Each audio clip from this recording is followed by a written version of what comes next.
अस्सलाम वालेकुम स्टूडेंट्स, इंशाल्लाह यू विल बी फाइन। अब हम स्टार्ट करते हैं इनकी एक्सप्लेनेशन। जो लॉस हमने किए अब उन्हीं के हम क्वेश्चंस देख लेते हैं। ये जस्ट क्विकली कवर अप करेंगे। अब मैं एक लॉ तो आपको प्रॉपर करके दिखा दूंगी, लेकिन आगे फिर आप खुद कीजिएगा। अब ये है कम्यूटेटिव लॉ कि A union B is equal to B union A और A intersection B is equal to B intersection A. A union B, इसको सॉल्व करते हैं। ए यूनियन बी, दोनों में से कॉमन क्या है? दोनों बल्कि यूनियन है ना, तो ओवरऑल सारे आएंगे। क्या है? 0 1 2 3 4। 0 1 2 1 उधर से आ गया, 3 4। 0 1 2 3 4। 0 1 2 3 4। ठीक है। और इक्वल के उस साइड पे बी यूनियन ए लेंगे तो क्या आएगा? 0 1 2 3 4। अब आप ए यूनियन बी लो या बी यूनियन ले लो, एक ही बात है ना, क्योंकि दोनों में से दोनों के सारे एलिमेंट्स आपने लिखने हैं। अब इसी तरह ए इंटरसेक्शन बी, दोनों में कॉमन क्या है? 1। ठीक है। और बी और इंटरसेक्शन ए का भी यही मतलब है कि दोनों में कॉमन क्या है? 1। तो ये हमारा आंसर है। तो आपने हर क्वेश्चन के एंड में ये देखना है कि क्या आपके आंसर सेम आए लेफ्ट हैंड साइड और राइट हैंड साइड के। अगर तो आए हैं तो ठीक है, वरना आपसे कोई मिस्टेक हुई होगी जिसे आप फिर खुद चेक करेंगे। ठीक है। तो इसलिए ये क्वेश्चन ऐसे चेक हो जाते हैं। एमसीक्यूज में भी आ सकते हैं, तो आपने रफ पे सॉल्व करके देख लेना है, ऐसे जैसे क्विकली मैंने सॉल्व किया। ठीक है। अब ए यूनियन, फिर पहले ब्रैकेट में है बी यूनियन सी। अब इसको कैसे सॉल्व करेंगे? मैं इसकी ये वाली साइड नहीं सॉल्व करूँगी, सिर्फ ये वाली साइड, मतलब लेफ्ट हैंड साइड सॉल्व करूँगी। A union B union C. A union अभी मैं ऐसे लिख देती हूँ, बी यूनियन सी सॉल्व करनी हूँ कि बी और सी का अगर मैं यूनियन लूँ तो आंसर क्या आएगा? 1 3 4 5 6। 3 उधर चला गया ना, 1 3 4 5 6, दोनों के सारे एलिमेंट्स 1 3 4 5 और ये 6, ऐसे ही है। अब मैं इसका ए यूनियन इसका, ये जो मैंने निकाला है बी यूनियन सी, इन दोनों का अगर यूनियन लूँ तो क्या होगा? तो देख लेते हैं। 0 1 2 और ये हैं सारे, तो यहाँ से 0 आ जाएगा और वहाँ से 2 भी आ जाएगा, 1 इसमें पहले से है, तो मतलब हो गया 0 1 2 3 4 5 6। 0 1 2 आ जाए, 3 4 5 6 ऐसे ही आ गया।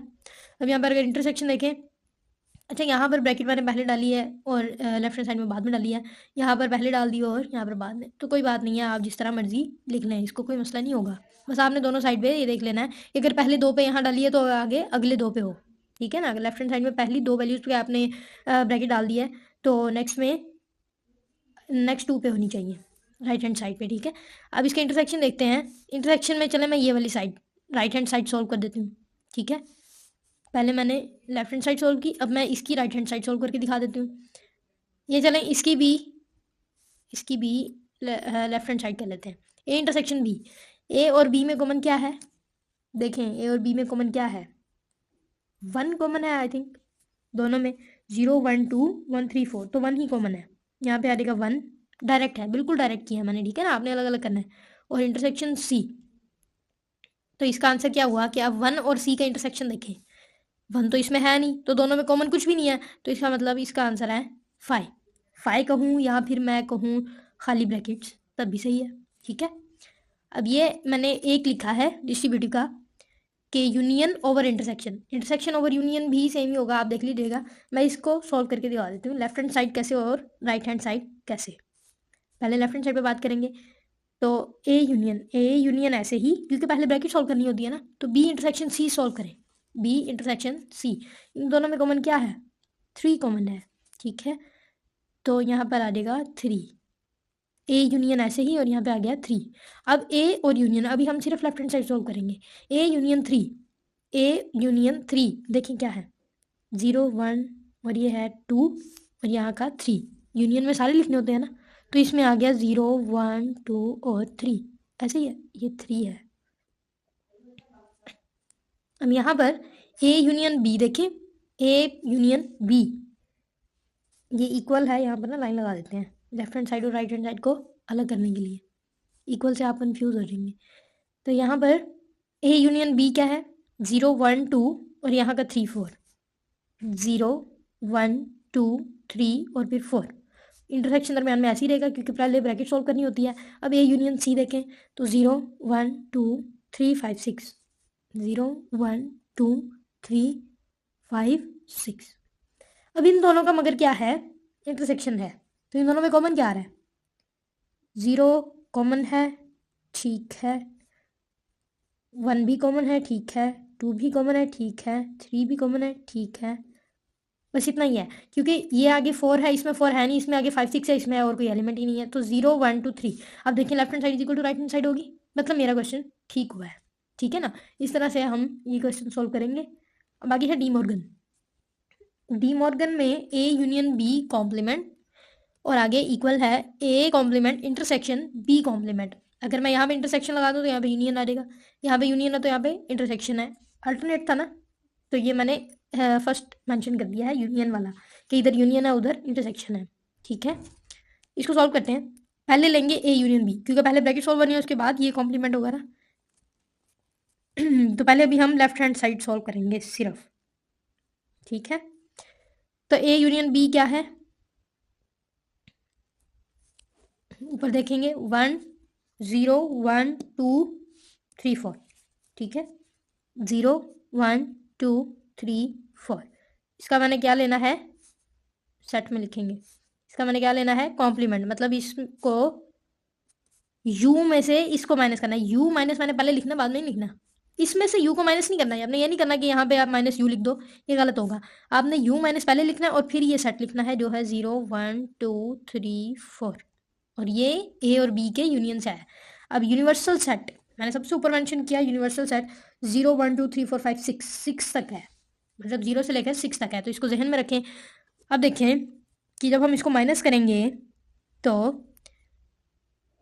क्या है, हम यहाँ लिख देते हैं 0 1 2 3 4 5 6।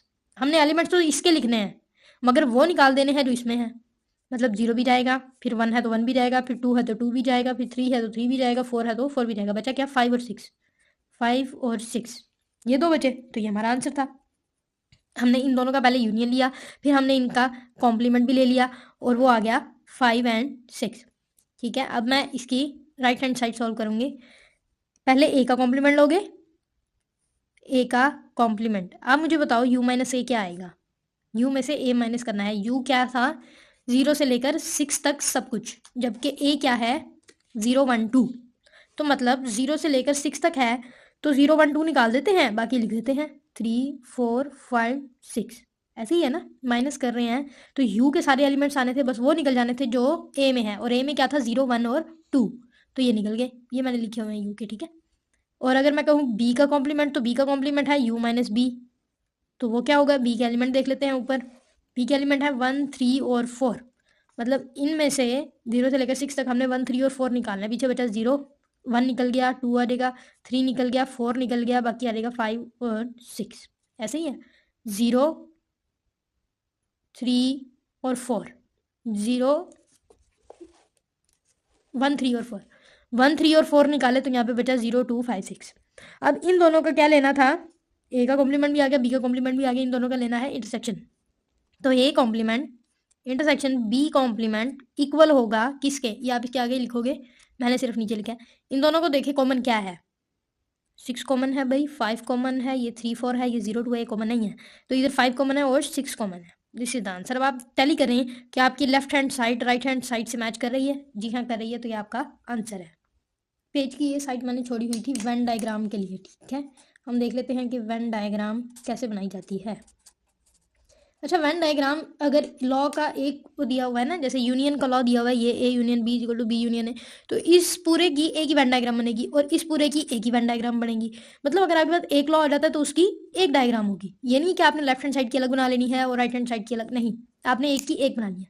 अब यहाँ पर अगर हम यूनियन की बनाए, इधर हम यूनियन की बनाएंगे, इधर इंटरसेक्शन की बनाएंगे, बनती कैसे है, क्या आप एक ना स्केयर ले लेते हो, ठीक है, जो आपका होता है u, ये स्केयर आपका होता है u, मतलब यूनिवर्सल। यूनिवर्सल में मैंने कहा था ना कि इन सब के सारे आ जाएंगे, मतलब a और b अगर इन्वॉल्व है तो a और b के सारे एलिमेंट्स हैं ना उसमें, 0 से लेकर 6 तक है, तो इन तीनों के सारे हैं। ठीक है ना, कुछ ज़्यादा भी हो सकते हैं मगर सारे होंगे, इनके लाजमी होंगे सारे, तो ये u आ गया।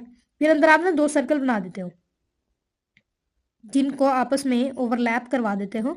ओवरलैप ये ओवरलैपिंग सेट्स के लिए भी बनता है इस तरह का। अगर ओवरलैपिंग सेट्स हो तो आप इस तरह ओवरलैप बना के सर्कल, तो आप कहते हो ये ओवरलैपिंग सेट्स को इंडिकेट कर रहे हैं। और अगर डिस्जॉइंट हो तो आप यूँ करते हो ये बनाया आपने यू और आपने यहाँ पे कह दिया ये अलग है, ये अलग है, दोनों को मिलाते नहीं हो, इवन दोनों की बाउंड्रीज भी नहीं मिलाते, तो ये हो जाता है डिसजॉइंट सेट। ठीक है, उनकी इंडिकेशन हो जाती है। अब यहाँ पर आपने क्या मेंशन करना है, यूनियन का। यूनियन, अब ये ना सारा शेडिंग से चलता है। ये है एक सर्कल है आपका ए, एक सर्कल है आपका बी, वेन डायग्राम होती है शेडिंग। अब ए यूनियन बी का मतलब है ए के भी सारे एलिमेंट और बी के भी सारे, तो ये पूरा ए बी और पूरा बी बी, इसमें दोनों के ओवरलैपिंग एरिया भी आ गया है, मतलब ये जो ओवरलैपिंग है इसमें आते हैं सिमिलर, मतलब इंटरसेक्शन इसमें आता है, तो यूनियन में ये दोनों आ गए। अब अगर यही मैं इंटरसेक्शन में करूँ तो वहाँ क्या होगा, यू फिर ए और ये बी, मगर यहाँ पर मैंने दोनों के सिर्फ कॉमन एलिमेंट देखने हैं। अब आप देखें कि अगर मैं कहूँ ये ए है ये बी सर्कल है, तो दोनों में से कॉमन क्या है, कॉमन तो ये वाला एरिया सिर्फ, तो दोनों का सिर्फ वन कॉमन आया था, तो यहाँ पर एक्चुअली इसमें वन आ जाएगा, और बाकी जो बी के एलिमेंट्स हैं वो इधर आ जाएंगे, और जो सी के एलिमेंट्स सॉरी ए के एलिमेंट्स हैं वो इधर आ जाएंगे। इधर हम लिखते भी होते हैं, मगर मैंने अभी ऐसे समझाने के लिए लिखा है, तो देख लेते हैं। यहाँ पर इसके अंदर आ जाएगा वन, ठीक है, क्योंकि वो है हमारा इंटरसेक्शन। हम ऊपर देख लेते हैं, ए में है 0 1 2 और इसमें है 1 3 4, 1 तो दोनों में कॉमन आ गया, इधर बच गया 0 और 2 और उधर बच गया 3 और 4। ठीक है, इस तरह से हम इंडिकेट करते होते हैं। अब नीचे आते हैं, नीचे हमारा लॉ है एसोसिएटिव लॉ।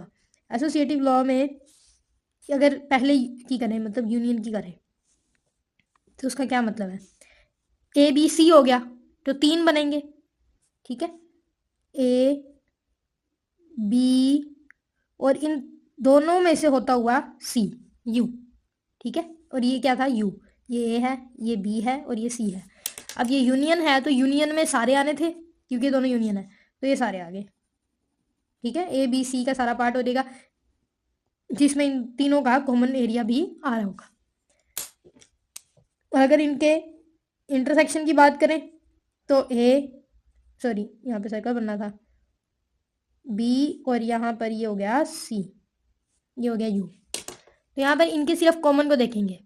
कॉमन कुछ आया था सेट में, जब हमने इसका यूनियन लिया तो कुछ आया ही नहीं, कॉमन फाइव था, तो मतलब कुछ भी नहीं हम अंडरलाइन करेंगे, ये क्वेश्चन के हिसाब से होता है।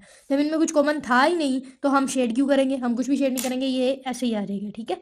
अगर यहाँ पे कुछ होता तो हम उसको कर देते। अब यहाँ पर डिस्ट्रीब्यूटिव का देख लेते हैं,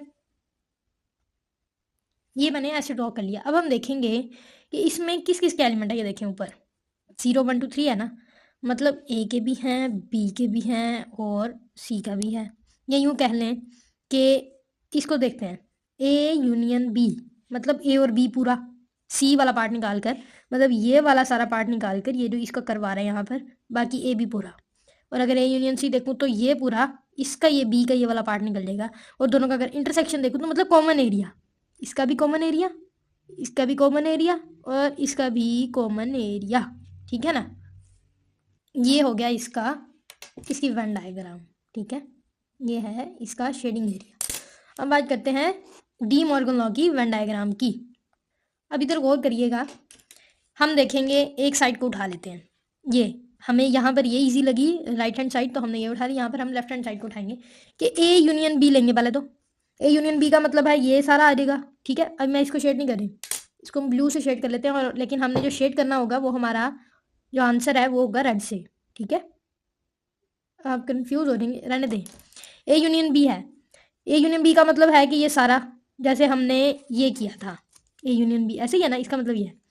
जबकि कॉम्प्लीमेंट का मतलब है कि उसको यू में से निकालना है, कि आपने ए और बी के यूनियन को यू में से निकालना है, तो जो आंसर आएगा उसको शेड करना है।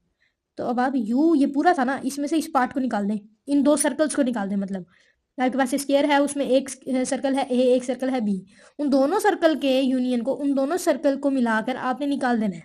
तो पीछे क्या बचा, यू का बाकी पार्ट, तो यू का बाकी पार्ट आप शेड कर दोगे।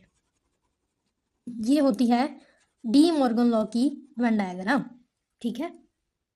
अब जरा इसकी राइट हैंड साइड को भी देख लेते हैं। ए का कॉम्प्लीमेंट मतलब यू में से ए को निकाल दिया, ठीक हो गया, ए निकल गया जी। अब बी का कॉम्प्लीमेंट मतलब यू में से बी को भी निकाल दिया, ए भी निकल गया, ये सर्कल भी निकल गया, ये सर्कल भी निकल गया, और अब दोनों में कॉमन ले लिया। तो जब दोनों को ही निकाल दिया तो कॉमन तो कुछ ना बचा, तो फिर यहाँ पर बाकी एरिया शेडेड हो गया। ये होगी डी मॉर्गन लॉ की वेन डायग्राम। तो अब हमने लॉज को सॉल्व किया है, ये कुछ मैंने सेट दिए थे 3, सेलेक्ट किए अपनी तरफ से, यूनिवर्सल सेट दिया, और फिर हमने इसको सॉल्व किया, वेन डायग्राम भी देख ली। आप चाहें तो इसे कैप्चर कर लें।